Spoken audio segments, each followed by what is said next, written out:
Hello, and you're very welcome to the week that really was with John McGurk and Sarah Ryan for this week ending the 1st of March. It's very funny to have a week ending with the 1st of March, but we do. Sarah, how are you? I'm fine. We got some complaints about our audio last week, so we are endeavouring to have better audio this week, aren't we, John? We are indeed trying to be more audible, and if you can't hear us, please let us know, and we will take further steps to fix it. Sarah and I, for those of you who don't know, we're not only in separate rooms, but actually separate counties recording this every week. So sometimes it can be reliant a little bit on the quality of the internet connection, which should be decent. So we apologize to those people who found us a little bit hard to hear last week, and we hope it's a lot better this week. Anyway, how are you? What caught your eye this week? How have you been? I'm grand. I am. It was a quiet enough news week, but there was a few kind of like lots of little things. Do you know what I mean? And like the referendum rumbles on. I saw lawyers for no was launched yesterday. Um, that's positive. I think the no side is getting a bit of momentum. Well, that's not necessarily what the opinion polls say, Mhm. but we'll talk about that in a little while. Because if you don't mind, I wanted to start the show by talking about something else. And again, you're right. Then loads of little things happened this week, but I thought one little thing that was quite significant was the attack on Carol Nolan's office. Um, Carol Nolan, of course, for listeners may know, but if you don't, she's an independent TD for I was going to say Leash Offaly, but is that constituency just Offaly these days? Anyway, she's from that part of the country and a very good independent TD, and her office was vandalised during the week. What did you make of that? Well, I suppose what I make of it is that it's interesting how little attention it got.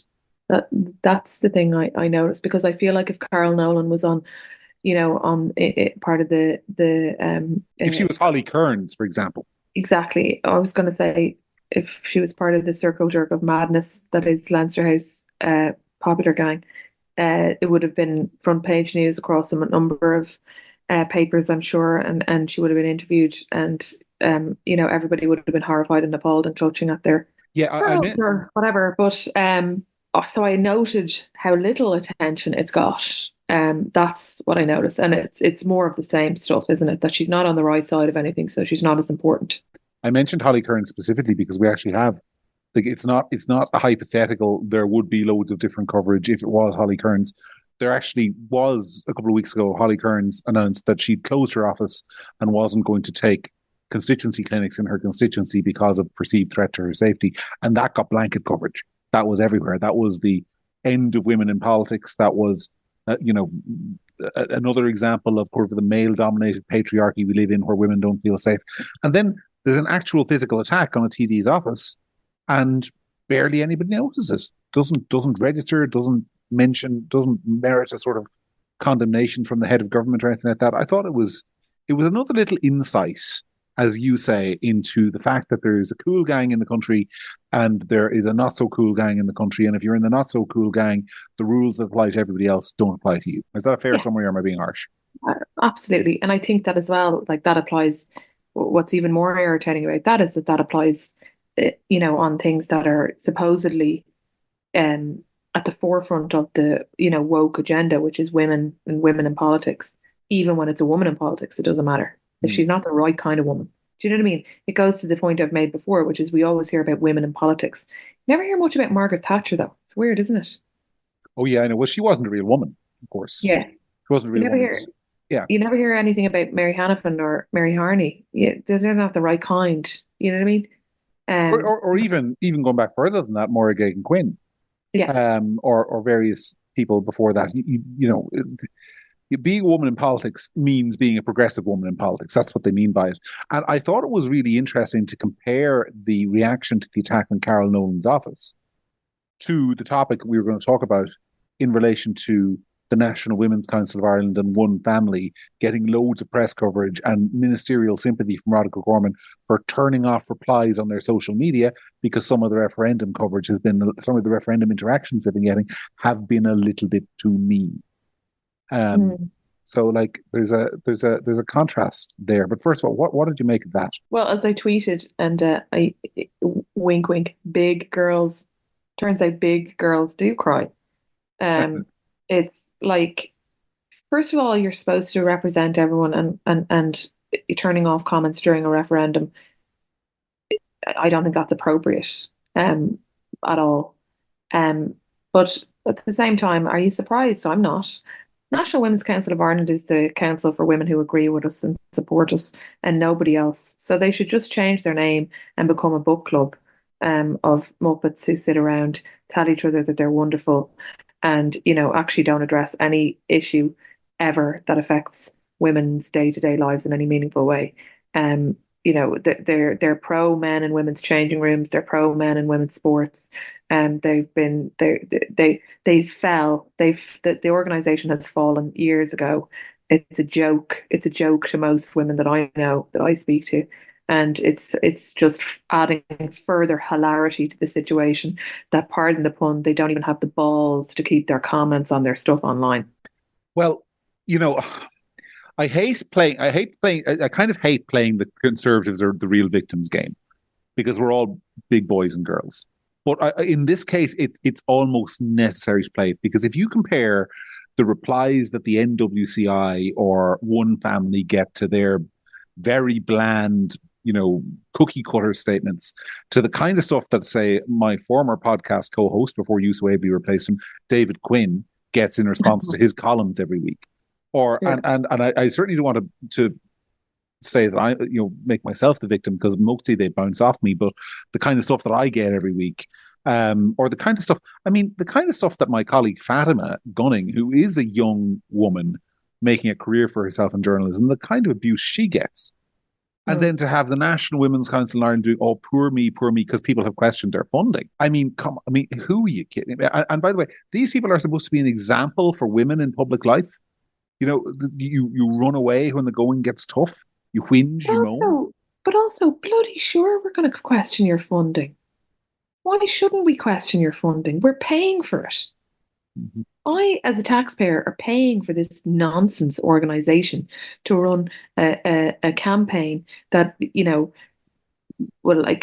I'm very much in favour of there being an investigation after this referendum about whether they're in breach of the McKenna judgment and all of this kind of, where they're not supposed to use state funds to run a campaign. Am I correct?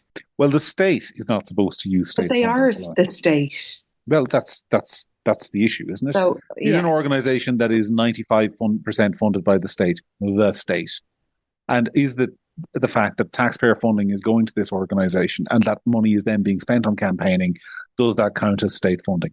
Now, that is the kind of thing that probably requires another judicial ruling, but common sense, I think, would have most people answer that question with a firm yes. But the point is that, there are questions to be asked, and the fact that they turn off, I see them turning off their comments and I feel this way when RTE do it, when newspapers do whatever. It is just a form of contempt for the average person, that they don't feel answerable. They don't feel like, they should be exposed to us, the great unwashed. They're a part of a cabal of people who agree with them and like them, and they meet in Leinster House and they all talk about how great and wonderful and progressive they all are and the amazing things they're doing to save Ireland. And they don't have to hear from unwashed conservatives and people like me. And I'm sure they do, by the way, get some abusive comments, but so what? So does everyone. And they're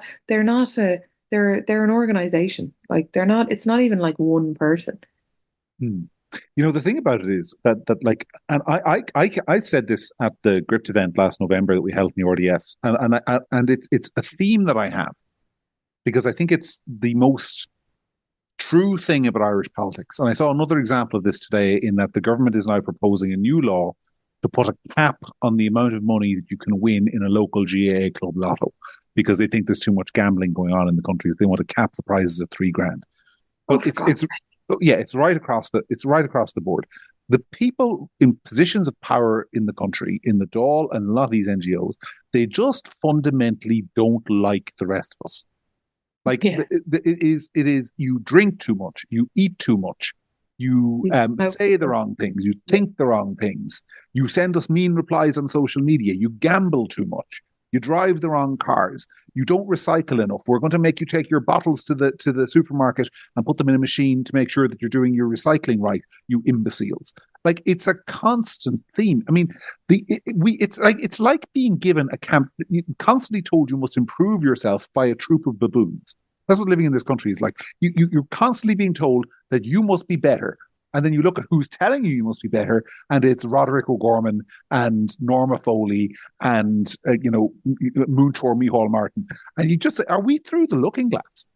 And then you've got the likes of Orla O'Connor, who is literally the world's least impressive woman, saying, "Oh, well, I can't be bothered listening to replies from the plebs because they're too mean to me." Oh, good heavens! I don't normally get angry on this podcast. I'm not even angry. I'm just filled with when there's this level of contempt sent towards the public, it is only fair to direct that contempt back in the direction from whence it has come.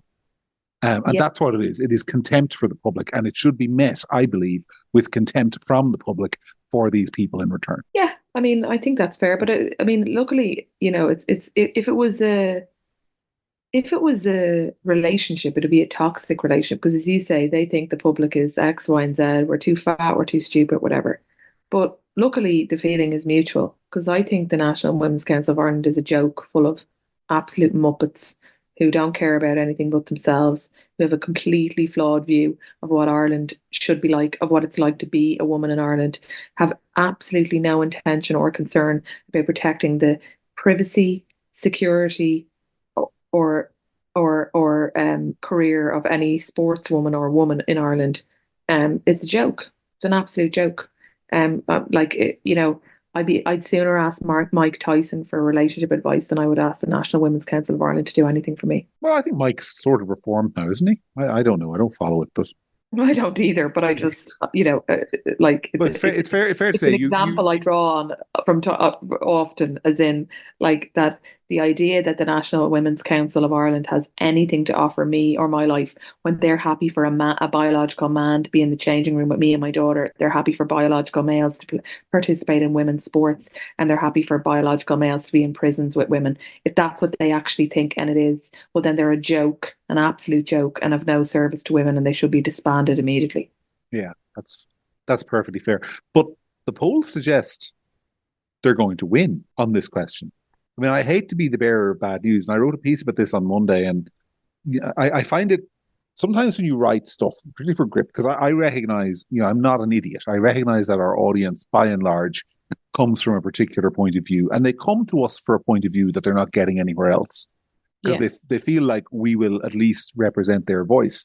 But sometimes, if I could be mildly critical of our audience, sometimes they kind of feel like if you give them bad news that you must be on the other side. No, I just believe in being realistic. And the Red Sea opinion poll in the Sunday Times at the weekend suggested that these referendums are on course to pass and pass comfortably. Now, polls can be wrong, but that's what they suggested.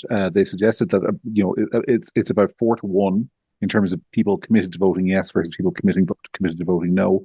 And they suggested that half the population believe that the woman in the home clause, for example, is sexist, which is a really difficult place for a no campaign to start, because I see these people, very well-intentioned people out there, saying things like keep Manaw in the law and don't delete women from the Constitution. Well, the problem is you lost that argument, or you may have lost that argument long before this campaign started, when half the people already believe the nonsense, but they believe it, that the Constitution is inherently sexist against women. So what are you? I'm a natural pessimist because I have spent my life, I've grown up in this Ireland that's becoming more liberal and more progressive. Basically, since I turned 18, feels like my coming into adulthood cursed the country. It's becoming more and more liberal, and I'm so used to losing that I'm an intrinsic pessimist. Do you think I'm being too pessimistic this time? Do you think the polls might be wrong? I think there's a few things at play. I mean, I think that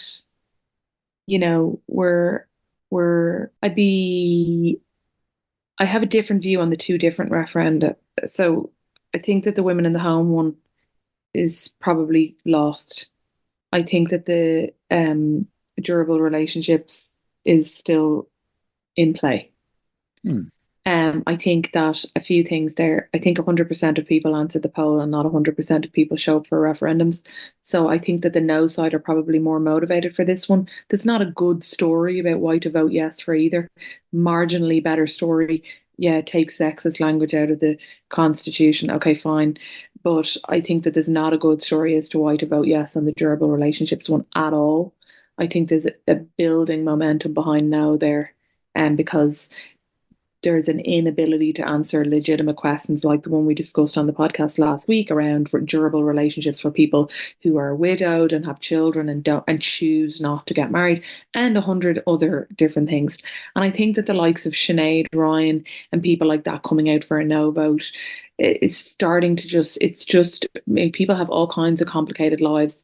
They have all kinds of, situations. If a spouse dies in separation and divorce, whatever, and Thomas Byrne and different people coming out for the government and not being able to actually answer that yet at all, not even answering it ineffectively or inadequately, they're not able to answer it at all, is doing massive damage. So I think the second one is still in play, but I think unfortunately what we're up against is that, yeah, like that the sexist language, but there's also just a cabal of kind of people in Ireland who are, and like, come at me if you want, but like just a bit childish. Like I see people being like, well, if David Quinn's voting no, that's enough for me. Why did those people ever say if Breed Smith is voting yes, that's enough for me? I mean, it's not as if the yes side is littered with glittering, examples of civility, probity, and intelligence. It's just not. Like it's actually great. I love when people write stuff like that because it's a really easy way for me to filter out the dum-dums, because like I just think that you're really thick if you feel the need to write that on Twitter, that you're not voting because like, call it what it is. You're too lazy. You're too lazy to do the work. Look it up, figure out what it's about, and then decide for yourself. So you just base your opinion on something cool that you said because you think someone uncool is voting some way because you're too lazy. So actually you're a moron. And thanks for letting us all know that glaringly obvious statement. Yeah, it's funny. I first of all, like, and I write this regularly, so I'm not saying anything at all, but like, that's new. But like, the biggest problem in Ireland is the voters. Like, and I know that I sound like that old cliche of like, dissolve the electorate and elect a new one. But, all the problems we have in this country, if you don't like, I mean, there was a great example of that this week in housing, which I'll come to in a second. But like, the problems are being caused by the choices that the electorate is making. I mean, the electorate, for example, on housing at the last election made very clear that they wanted many more restrictions on landlords. They wanted rental restriction zones. They wanted eviction bans. They wanted all those sort of things. And then lo and behold, this week, we get the entirely predictable situation where it's now the case that there are 18,000 houses in Ireland available on Airbnb, as opposed to only 2,000 available on Daft. So landlords have simply moved from offering accommodation to families on a long-term basis to offering it to American tourists on a short-term basis, even though that's more work because they've got to clean the apartment or the house every couple of weeks and get it all ready for the new crowd. But because there's less regulation and less hassle with it. And by the way, the government has helped them out by blocking up all the hotels with people from other countries. So it's the policy. There's a direct connection between the things you vote for and the outcomes of that you don't like. A direct connection. And yet and all, and I know some of them. There are some of them in my own family. There are these people who kind of regard politics as a sport. And, they've always been on Team Green or Team Blue, or now with Sinn Féin, Team Very Dark Green. And that's just how they vote. And they still reserve the right to complain. And, you get the democracy you vote for at the end of the day. And all those of us who commentate on it, or indeed stand for election, can do is say to people, you get the democracy you vote for. And then they persist on voting for it anyway. So what can you do? Yeah. I mean, I don't disagree with anything you said there. It's the same principle with the people who vote for, local authority, like Dublin City Council, and they vote for somebody because, they were, something, I don't know, a footballer or something. And then they wonder why the whole city has gone to shite. Jason O'Mahony who's our friend, and we often reference him on this podcast. He's always had this theory that, every county. Have you ever asked him if he wants to be outed as being our friend, John? But he's been on this show before. So okay, it's kind of, it's too late now. And plus, I kind of enjoy the flack he takes. I mean, I actually sometimes get flack for when I share his stuff. If it's kind of moderate or centristy or liberal, I get flack for sharing it. But it's always intelligently written, so I'm in favor of doing that. But I do enjoy the flack he takes for being Sure, our mate as well. you and I have been friends for years, and we've, had nights out and dinners and different things. People would be shocked at the liberals who hang out with us. They We're would. able to hang out with people we don't agree with. We are.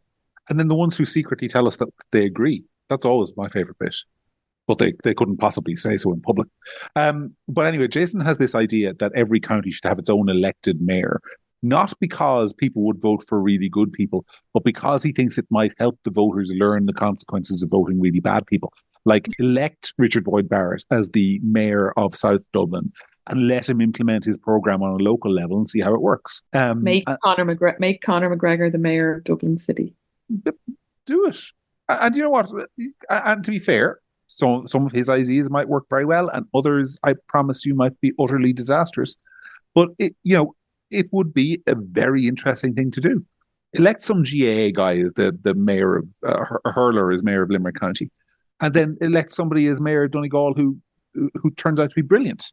It might actually improve the lot of the country an awful lot, and improve the connection between voting and outcomes that I think a lot of Irish people just don't put in their head, because they think running the country is somebody else's job, and their local politician's job is to get them medical cards and get a grant from the local GAA club. And I'm sorry if that sounds snobbish, but too many of you think like that when you're voting. Yeah. And vote based on who came, to the funeral. You know what I mean? Or as opposed to, like, I remember in 2010 maybe, there was a Fianna Fáil TD, I won't name, who was canvassing in I can't, yeah, so somewhere affluent in Dublin, and he was canvassing at on a Tuesday at, like, let's say midday, and he knocked on a door, and a man architect opened the door, and the story goes, I wasn't there, that the architect went absolutely ballistic at him for he was like, what are you doing here? It's midday on a Tuesday. You should be in Leinster House trying to fix this country. And here you are knocking on doors. I will never vote for you now because of this. You're just looking out for you, blah, blah, blah, blah, blah. And it was like, I remember hearing this and being kind of, on some level, kind of happy that people were making the connection between the fact that that the politician had a job to do that wasn't just knocking on your door and asking you, did you need a medical card? Yeah. Yep. Like that obviously the country was in absolute crisis at the time, but that people were really, like, making that link. Now, I mean, some people always have made that link and some people never will. I get that, but there is a disconnect there for people sometimes, and they need to think about it. And the stepping stone to doing that is not bothering to read things and voting the way the people you don't like vote. Do you know what I mean? Yeah, I think those canvassing rules are very funny though. Like, it used to be the one that you never canvassed during Fair City, and you certainly never canvassed on a Champions League night, if people were watching the match, because they just wouldn't appreciate that. And voters don't like being disturbed during Coronation Street or Fair City or the match or whatever, which leaves very few hours where you actually can knock on doors. And we were always told not after 9 o'clock. And now that I have kids, my kids are long gone to bed at 9 o'clock. Like, I go ballistic if someone knocked on my door at 8:45. Yeah. Well, I wouldn't actually go ballistic at all, in fairness.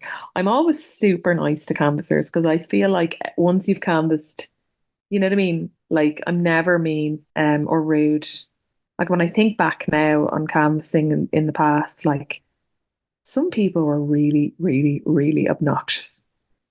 Oh, they were, and because, and I think once you've done it, as we've both done it, both as a candidate and on behalf of other people, you're never mean to canvassers from other parties again. Now, I have to say that I've lived in my current home for 7 years, and I've had exactly one politician call to my door in that time, and it was the local Labour Party councillor in 2019 ahead of the last local elections.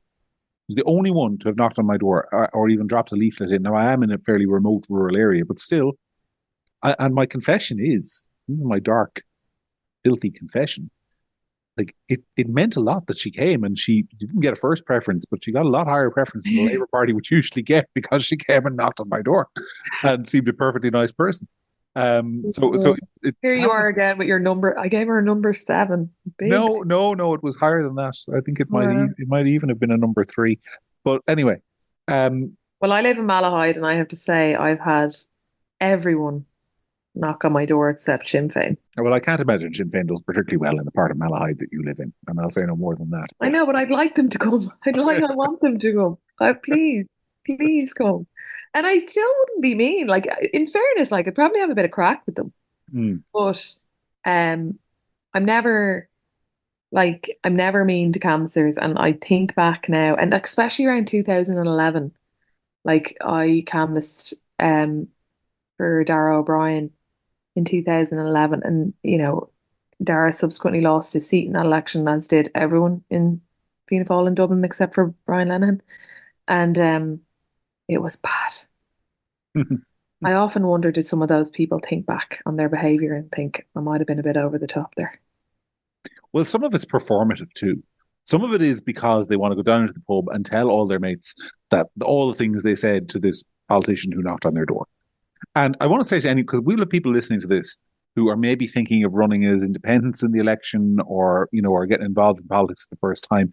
Never be put off by the person who roars in your face on the door, because it is 90% performative. I think it's about telling their mates that they got that person either from Fianna Fáil who they hate, or from the inverted commas far right who they hate, or from wherever it is who they hate, and they get them a piece of their mind. And it's not actually about you, so don't take it personally at all. Just answer them with a smile and say, "I'll put you down for number 3 then," and move on. That's the way to deal with them, I think.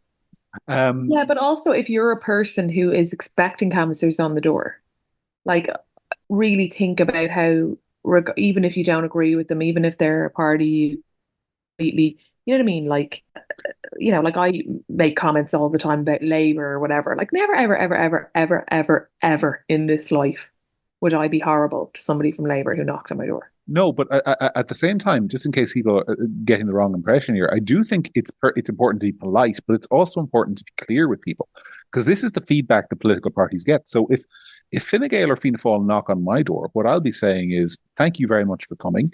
I appreciate you making the effort to come and ask my opinion and ask for my vote, but you can't have it for these 3 reasons, or these 4 reasons. Because I'm not happy with the situation of crime. I'm not happy with the amount of tax you're asking me to pay.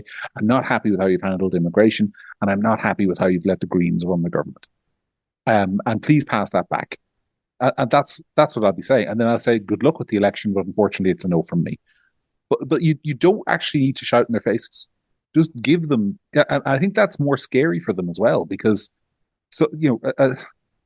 I remember talking to Fianna Fáilers who were canvassing in the election that you mentioned, and they were getting 2 reactions. They were getting the screaming anger, which didn't bother them, but more than that, they were getting people listening in sullen silence, saying nothing, taking the leaflet and closing the door, which is actually more dispiriting for a canvasser than getting shouted at. Yeah, I suppose. I think, yeah, I'm not, I certainly don't tell people that I'm going to vote for them. If I'm not, and I certainly am happy to tell them what is wrong. I just think that, out of the 2 of us, I've been, more subjected to that real abuse, and so I just think it's not. Oh yeah, look, I imagine as well. You're the daughter of a politician as well, so I mean, I can imagine that when it happens, when it's your family member, it's even worse, let alone your friend or whoever. No, for me, I remember canvassing a nice house in Sandymount when I was running, and this man came out. I'll never forget it. I literally drive by the house sometimes. I wonder, do they even still live there? And he squared up to me, screaming in my face, and called me the C word multiple times. And it was intense. I'm not telling any tales out of school here when I reveal that when you ran for election in, when was it, 2011, 2012, 2013 local elections, you were in your 2009. 20s. I was 24, I think. Yeah. And I knocked on this guy's door, and he this is the, do you know what I mean? I think people like lose their mind a bit. And I wouldn't like to think of anybody like speaking to anybody like that, even if they are complete, like even if they're, completely wrong in everything they think. Mm. They're still running for election, and it's hard and it's hard work. And so, I'll argue with the best of them about issues, but like you play the ball, not the man, or whatever. Yeah. Anyway, Anyway, speaking about issues, what did you make of the crazy cat lady in the UK who put a cat in a blender and then killed a man? I mean, this spate of women committing crimes is just getting worse and worse and worse. bitches be crazy, as they say, John. They're just, the Yeah. girls have gone wild, haven't they? Yeah. I wonder what it is. Is it something in the tea? Well, this was yet another, for those of us who don't know what we're talking about, this was yet another incident of a crime being committed by these newfangled women that they have released upon the population in the last while. They come with all the usual equipment that women have, plus an extra bit. And They don't come with all the usual equipment. Sorry. What? Back the truck up. Well, the external equipment anyway. Maybe not external equipment. But the boobs in that. No, they don't. They do if they take the hormones. Okay, go on. You just take the name of our Lord in vain under your breath. I thought I heard you doing that. No, anyway, I didn't. So they come with all the bits except one extra bit is a sweeping generalization that I'm not going to allow pass. It is just factually incorrect. Okay, all right. Well, we're talking, of course, about women who were not born as women as such, but have taken that title upon themselves. This particular case has been particularly controversial in the UK and indeed in Ireland because the media in both jurisdictions, the Irish Independent being the main offenders here, decided to report on the identity of this killer as being a woman without issuing any clarification to any nature that in fact womankind were not responsible for releasing this individual upon the world. And it just seems to me like it's not that the individual case bothers me because we're used to it now. It's that it's almost, I'm in a WhatsApp group with a couple of guys, and I won't give anyone's second name because they all have jobs, but you'll know who he is. Ken, my friend, often says that a lot of this stuff is actually about, it's not about political correctness, it's about rubbing your nose in it. It's about saying, it doesn't matter how many times you say that is no woman, we're going to report in the news as a matter of record that a woman committed this crime and there ain't a damn thing you can do about it other than cry about it in social media, so you better suck it up. That's the kind of attitude that I take from that kind of coverage, which is absurdist, and I'm not even a woman.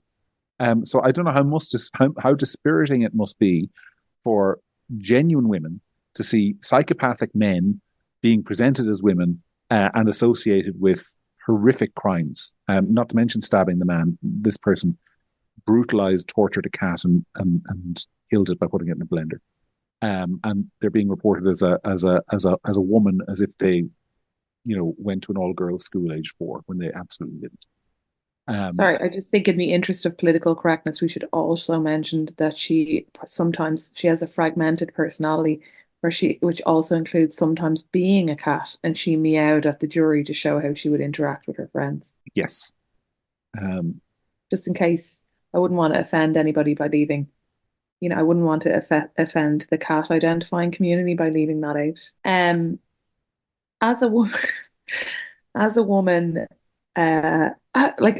first of all, as a woman, I don't care because, as in, women commit crimes all the time. Like women do stuff. It's not like I don't feel personally kind of like, insulted if somebody, women, I don't feel culpable on behalf of women when women do crimes. It's just part of life. That's fine.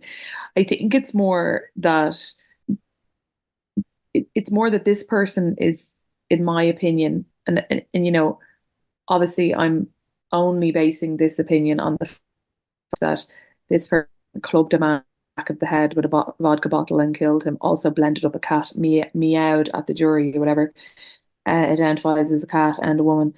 I'm just making it, in my opinion, this person, might do well from some psychological evaluations. There might be a slight psychological issue there. But I don't understand how one psychological, of all of these things, that the gender dysphoria is taking precedence over everything else, and why that couldn't be possibly part of an overall mental instability, if you follow what I'm trying to say. I do. And so it's not that it bothers me that, like at the end of the day, there will be trans people who will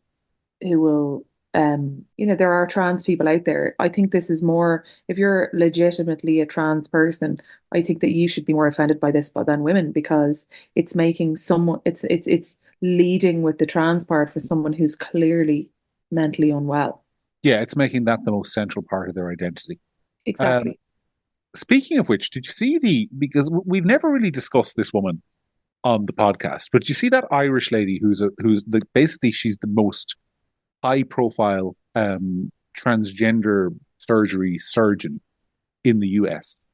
And she's basically made herself a career for herself on TikTok by advertising to kids on TikTok. And I use the word kids on TikTok advisedly because it's got the youngest user age profile of all social media platforms. Like, that she will, and I'm quoting here, yeet their teats if they're a girl, which means basically get rid of their boobs, and then advertising bottom surgery to boys, which is getting rid of your meat and two veg and turning them inside out and so on and so forth. Is this the bloke with the short hair and the eye makeup? No, this is Dr. Oh, her name will come to me in a second. She's an Irish Oh, surgeon. Irish. No, there's a really creepy man. I don't know. I don't think he's transgender, but he wears eye makeup and he has short hair and he wears these earrings and he talks to kids and it's creepy. I don't like him at all. Well, And I'm he's like, talking about Dr. Syed Gallagher, uh, uh, who's a very attractive woman in her middle 30s. She's based in Florida. She's got like over 1 million followers on TikTok. What she does for a living is, because, as you know, there's no such thing as public health in America. It's all private. So she gets thousands of dollars per patient. And what she does is she cuts off people's breasts and their penises and their testicles and, turns them into the opposite gender. And she promotes all this on her TikTok and her social media platforms, often with like cute little dances.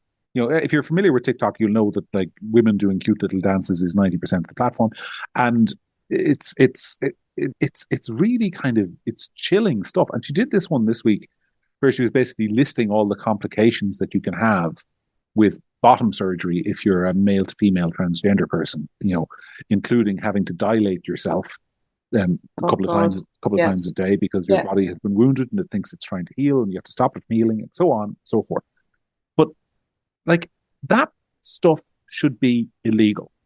I'm sorry, I'm a free speech guy, but I stop at advertising self That's harm to not, people. yeah, it's not a matter of free speech or not. That's a matter of, you know, again, like if I present at a doctor's surgery and say that I identify as a person with one arm, name the doctor in Ireland who would cut my arm off.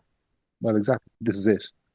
But there's this. You I know, think that this, I think that we're in a phase of humanity where people will look back on this kind of thing and even if there are people out there who need that kind of surgery, it's the advertising of it on TikTok in a way that it's just disturbing. It's confusing for young people who might be confused, and it's just, I don't like any of it. I don't well, think it's an inversion of the medical care pathway, because if you think about somebody who's presenting with sort of the questioning their gender or whatever, which loads of children do. of course.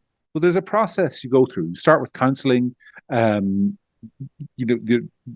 there's all sorts of discussions. There are various sort of ways of coping with it, coming to terms with it.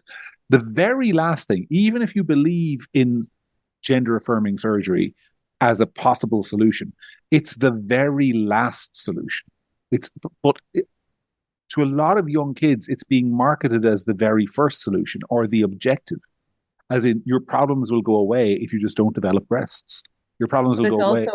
it's also marketed to their parents as a cure for suicidal ideation. Yes, and it's toxic, and it's so dangerous. I mean, we're not talking about people who have fully developed minds here. And when you're performing these surgeries on kids 13, 14, 15, 16 and receiving tens of thousands of dollars per time, I think it's about as I don't want to over egg the pudding here, and I'm not going to use another word, but it's about as amoral an activity as I can imagine. And also, just from a brain development point of view, as you just touched on there, like we would say in law, quite rightly that there are age limits, before or ages before which, boys and girls don't have the mental capacity to consent to having sex, but we want them to be able to consent to changing their sex. That to me seems completely absurd. Like if you want to do something as an adult after you've, gone to therapy and gone through a progress, as you say, I mean, okay, but young people and children and, there's a number of blogger, families, one in particular that I know, they're Irish, um, Irish American, I think. And they're one of these, these like YouTube families Yes. where they've filmed their kids growing up and, blah, blah, blah, and they do vlogs. And one of their children has transitioned and it's been filmed and whatever. And I think it's just really a worry. It's a worry when you start, marketing your transition. Marketing. I'm not saying this family has, because I don't know who you're talking about. Well, I am. But a lot I am saying that because they're on TikTok, they're on this, and there's in multiple videos, of this child was a boy, is now a girl. The name is changed, the clothes are girl, long hair, the whole thing. And this transition of this child started when that child was under 10. Yeah. Look, and that child is one day going to be a 50-year-old person. His parents are going to be in the ground, and he's going to live with the consequences of the decisions that they made. And yeah, I don't know how you sleep at night if you did that. I can't imagine doing it to my dog. I can't imagine, like, I have a female dog who occasionally humps. Like, I can't imagine ever going to a vet and saying, I think she might think she's a male dog. Can we put her through some surgery? I don't know how you do that to your child. But I also appreciate, John, like as a parent, that, if you have a child who's going through a phase of, gender confusion and is, suicidal, whatever, you're inundated with all this information and it must be terrifying and you don't know what to do. And, your child being suicidal is, I can't imagine the terror on a daily basis. And then you have these doctors telling you that this will fix it. I think it's tragic. I think it's utterly, utterly immoral what those doctors are doing. And I think in the future there will be consequences. Yeah. Well, I told you, and I don't regret telling you a couple of weeks ago that 50, 60 years from now, people are going to look back on your octopus consumption and regard you as one of the great villains of our time. But you got nothing on what they're going to think of some of these doctors. Before we and I don't even think it's 50 years, by the way. I think it'll be 10. I think it'll be 10. The children who, are having these kind of surgeries at a very, very young age will come of age and there will be consequences. I actually want to talk, because this isn't something we went through on our kind of list before we started the podcast, but it's related. What did you make of the glorification of Aaron Bushnell during the week, or did you follow that story? This is the guy who set himself on fire in the US to protest the war in Gaza. Well, yeah. So, first of all, I think it's just a horrifying image, and for his family and everything, just horrifying. I think it's really weird the way the message is kind of portrayed, like he's, that he's done something noble. I think for vulnerable people, that's not the message you should send. No, it's horrendous. I mean, and that I'm not going to comment on his political views. I'm not going to comment on the war in Gaza in any way. He and I probably have a slightly different take on it, but I'm not going to comment because it's not important. Because, honest to goodness, if this guy had gone to a Palestinian consulate and set himself on fire in order to urge Hamas to surrender, I'd say the same thing. You don't glorify that stuff. You don't say, well done. You don't say, I mean, this is basic suicide reporting 101. And the people saying this guy is some kind of hero have no idea the message they are sending to other lonely, vulnerable kids out there. And I say kid, not because this person was under 18, but because he was clearly quite young and immature. Like, there is no problem in the world which is going to be solved by you setting yourself in petrol and setting yourself on fire. And in fact, were it to, and this is I sometimes get in trouble for saying this kind of thing because a lot of people in Ireland are very fond of the memory of the hunger strikers and so on. And like, I get the respect for what those people did, but at the same time, if a government gives in to that kind of thing, whether it be the Israeli government, the Irish government, the British government, the American government, they are encouraging more people in future to do that, which is not good in the long term. If you say to people that harming yourself is a way to change public policy, whether it be in Israel, the United States, Canada, wherever, and you legitimize that and say, well, now we have to change public policy, then you're inviting more people to take that course of action when they object to something. So I think it's horrendous, and I think those people who've been saying that this guy's a hero should be ashamed of themselves, frankly. No, he's too good for he's too good for this world, and yeah, it's a weird way to report something. I guarantee you, when those flames started to burn, he had second thoughts about what he did. There is no doubt in my mind about that. And now he's dead, and it's not a pleasant way to die. No, I'd rather not think about it. Anyway, I see some breaking news this evening as we wind up this podcast that your old political party, Fianna Fáil, is adopting what I consider to be a very interesting electoral strategy in the constituency of Midlands Northwest. Having elected Barry Cowan as their candidate at the convention, they're now adding not one but two other candidates. So Fianna Fáil are going to take 3 seats in Midlands Northwest. If you haven't seen, they're adding Senator Lisa Chambers and Senator Niall Blaney to the ticket up there. What do you make of that? Well, first of all, what I make of it is that they had a convention a couple of weeks ago where 3 candidates ran for a space in the ticket, and then they just added the other 2 anyway. So what a complete and utter waste of time and energy having a convention in the first place. I would say that Barry Cowan is rightly fuming as a result. But the problem with that constituency, and Fianna Fáil have lost out the last time on it, it's massive. Like, it's massive. And so Yeah. I think that what they're trying to do is kind of, you know, spread themselves and then, transfer back the second and third transfer back and get one elected. Problem is that I just don't really think that transfers work like they used to. I mean, back in the day, the ye olden days, when I was a kid and used to tally at elections and stuff in the RDS and other places, the transfer rate from one Fianna Fáil candidate to another used to be really good. Yep. And I'm not sure that people vote quite like that anymore. Like, I even think about my own vote, and like, I don't know if you find this, but people vote for much more, I think, a much wider range of reasons these days.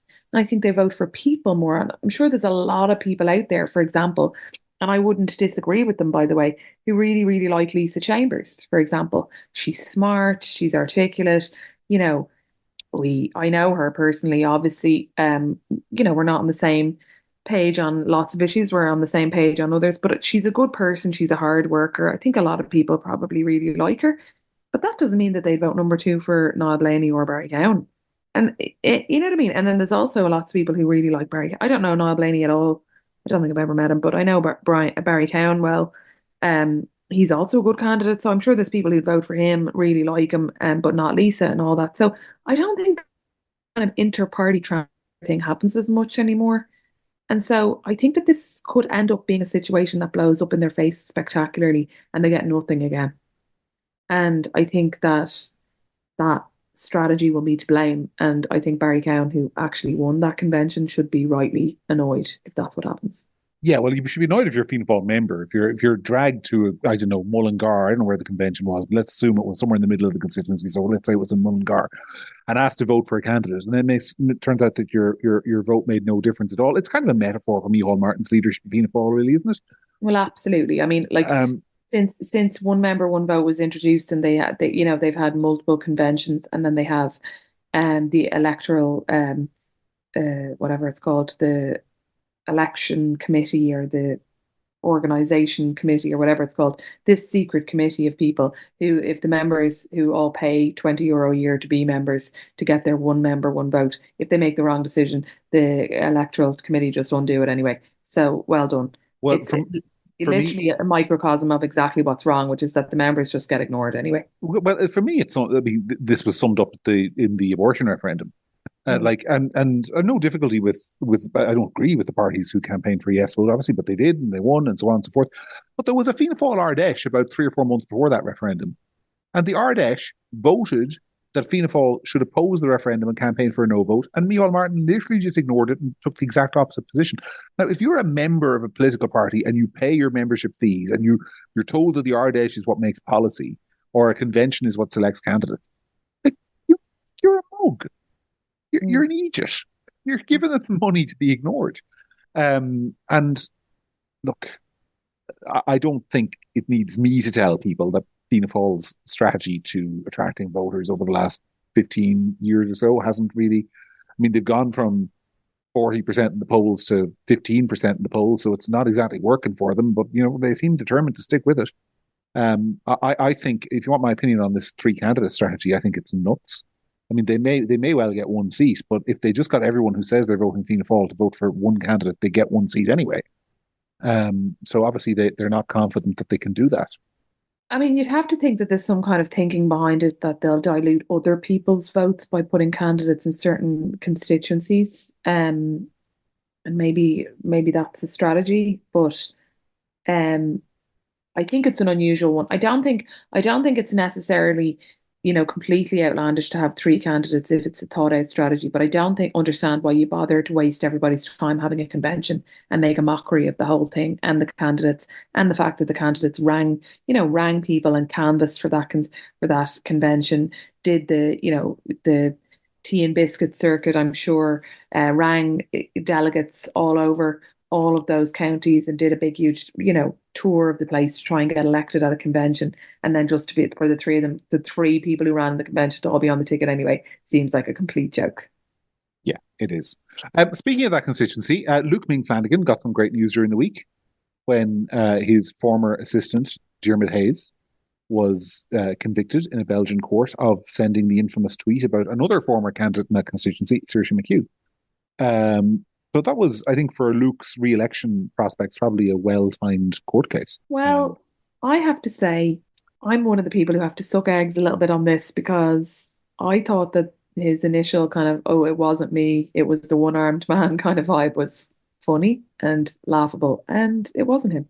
So look, and this point was made in the court, and it was made by Luke Ming Flanagan, and you don't need to suck eggs, because everybody, I promise you, anyone who says that they believed 100% from the start that when he said he was hacked, he was telling the truth, he is fibbing. Because I didn't believe it.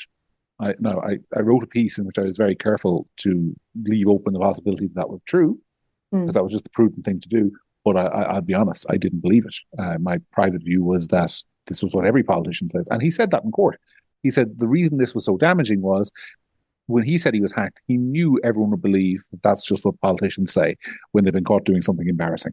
And I thought he made a very good point when he refused to accept your man's apology, that he would have accepted the apology had he come forward within a day or two and said, this was me, it wasn't Luke Flanagan. But he didn't.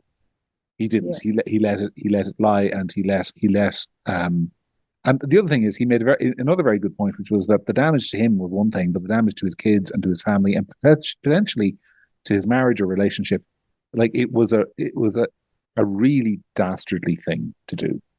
And it might be funny to everybody else, but it's not very funny if it happens to you. So no, and I mean, I definitely, like, when I was reading about this week, I definitely felt like huge, and I wouldn't be a Luke Ming Flanagan person, but I felt a lot of compassion for him, because it must have been absolutely horrifying, because you didn't do it. Yeah. And you wake up or whatever, and there's all these messages or notifications or whatever, and you didn't do it, and it's kind of one of those situations where, like, you're like, but it's going to look like, no matter what I say, it's going to look like, well, of course I'd say that. And of course, I mean, it's a matter of public record that himself and Saoirse McHugh, who was the politician, the message, the fake message was basically that he was searching for naked pictures of Saoirse McHugh. That was his friend. Can you imagine how you'd feel if you woke up in the morning and there was a tweet on my account saying naked pictures Sarah Ryan? Like, our friendship would be damaged. Yeah. So, like, there's another element to it too. It was really horrible, just on a personal level. And I want to reiterate, I would have absolutely nothing in common politically with either Luke Ming Flanagan or Saoirse McHugh, but I'm glad they got justice in that respect. No, and Because it's important. It's important because, like there will be people who, like in this case, who didn't write the thing, didn't do the thing, and that they deserve their to be kind of vindicated for that. So, I'm happy for him. I think he deserved his day. That must have been incredibly stressful yes, because every single person you say, "Oh, I was hacked to," is going to secretly be thinking, "Yeah, right." yeah, exactly. All right. And just FYI, if you ever do see that message on my account, I was hacked. So that's just saying it right But now. like, way to give the hacker the perfect thing to write, John. Yeah, well, yeah, there you go. Who knows? All right, look, we'll leave it there for another week. Thank you very much, everyone, for listening. I hope the audio was much improved this week, but you can let us know if it wasn't. We will aim to increase our customer satisfaction. As ever, thanks a million for all the comments you send us every week, which are mostly supportive. And we don't read out the supportive ones because there's not really any point in reading out a list of messages of people saying how great we are. But we're thrilled with the listenership, and we're thrilled that so many of you are getting value from this. So until next week, from Sarah and from myself, that was another edition of The Week That Really Was, and we'll see you in a week's time.